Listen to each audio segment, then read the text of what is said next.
Alright folks, so in today's video we are going to talk about the Xtar X2. It's a battery charger.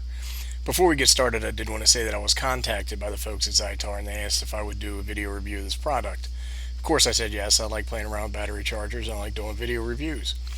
So they sent me this charger free of charge in exchange for this particular video. Here is the charger in the box. So we're going to go to a tabletop view. We're going to open this up, see what it ships with, see how it's packed, and then we're going to run through using the charger. Before we do that, I'd like to say if you like this video, go ahead and click the thumbs up, subscribe, share somewhere. If you have any questions, post them below and I'll do my best to answer them. Thanks everybody. I'll include a purchase link below for the Xtar X2 off of Amazon. It's $23.99 shipped. Let's take a quick look at the box that the Xtar X2 ships in. You can see it's a fast charging LCD lithium ion and nickel metal hydride battery charger. Fast charging at 2 amps. When I did some testing, it actually looked like it went up to 2.5, but we'll get into that in a little bit. Here you can see the various battery sizes and battery types that can be charged.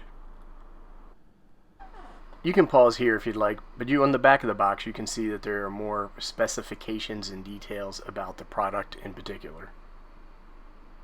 Let's go ahead and get this box open. Everything seems to be packaged pretty well. Let's put this aside and see what we got. Now mine shipped with a lithium ion 18650 battery from Xtar. I believe that's because this is a test and evaluation one. That battery won't be in the one that you order off of Amazon, unless you order a kit that includes batteries. Taking a look at this battery, you can see the specifications. It's an INR, 2600 milliamp. It says it drains at 35 amps. That's probably a max current, not continuous. I have one from a previous charger that I reviewed, so we'll put both of these in the charger and see what happens. It comes with what appears to be a very durable and well-built charging cable. You just plug this into any 110 outlet that you would plug any other electronic device into. I like the fact that it comes with this Velcro cable keeper. That should help keep things tidy. Let's take a look at the charger itself. I'm going to peel that plastic off because I hate that stuff. Before I forget, I want to mention that it comes with an instruction manual that is in many languages. We take a look at that a little bit later. The springs on this charger are very smooth and don't bind. It's quite nice. Some chargers that's very difficult to use those springs. It has a cooling port. There's no fan on the back of the charger. Let's go ahead and plug this in and see what happens. You do have the ability to charge this or run this charger off of a USB cable. I believe that's a micro USB. It did not come with that cable. So plugging it in, you can see that the display lights up and is quite vibrant. We're going to go ahead and we're going to zoom in on that display so you can get a better idea of what is covered. I really like the display. It's quite easy to read. Now one of the things I want to mention is in the instruction manual, we're going to start by using this 18650 that came with Xtar. It said it can come up to 10 minutes before the charger detects the battery type. Here you can see right away it's reading the voltage. It determined that it's a lithium ion battery and it is charging at 2 amps. The charger is capable of charging mixed chemistries. So we're going to throw this EBL 500. It's a C battery and it's a nickel metal hydride battery. So let's go ahead and place that in there and see what happens. So when it's blinking like that, it's determining the battery before it starts charging. You can see that it's a nickel metal hydride.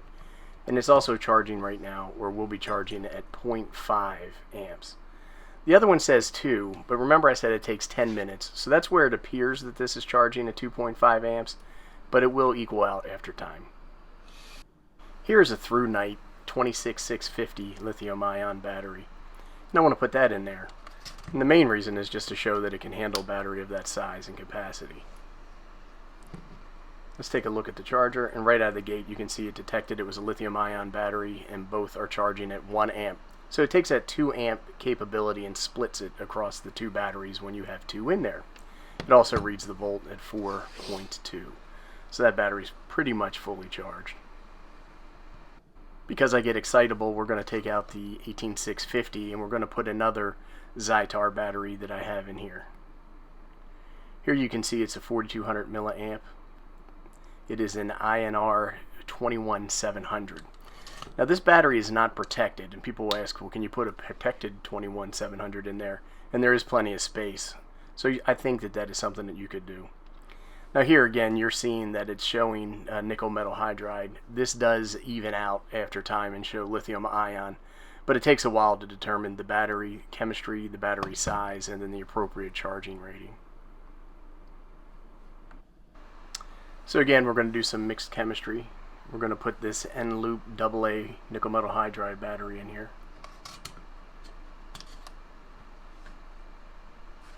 And you can see that it is estimating that it is a nickel metal hydride battery, but has not begun charging yet. The Xtar 21700 is still drawing 2 amps. So here we have a Sun Labs AAA battery.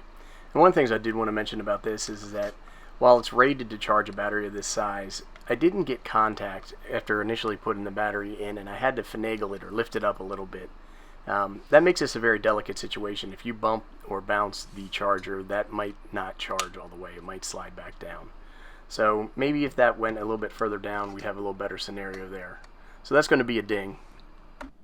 And here we go with a Nitecore 18650. I believe this is a lithium cobalt. It's still considered a lithium ion battery, but it is protected. So we're going to go ahead and put that in and see what happens. As you can see, almost immediately it recognizes it as lithium ion and begins charging at 2 amps. So now we're going to drop that AAA in there and see what happens. And again, I've got to adjust it. So that is a little bit of a disappointment about the AAA, especially if you're somebody who uses AAA batteries. I want to mention that when a battery is fully done charging, it will display full on the screen. Also, after about 1.5 minutes, the screen will go dim or standby mode. You can press the button to either turn the device in standby mode, dimming the screen, or you can press it when the display goes out and you can turn it back on.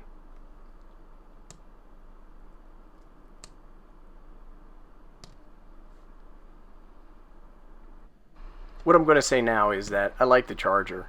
The springs work great on it. I like the fact that it detects the chemistry and the charging rate.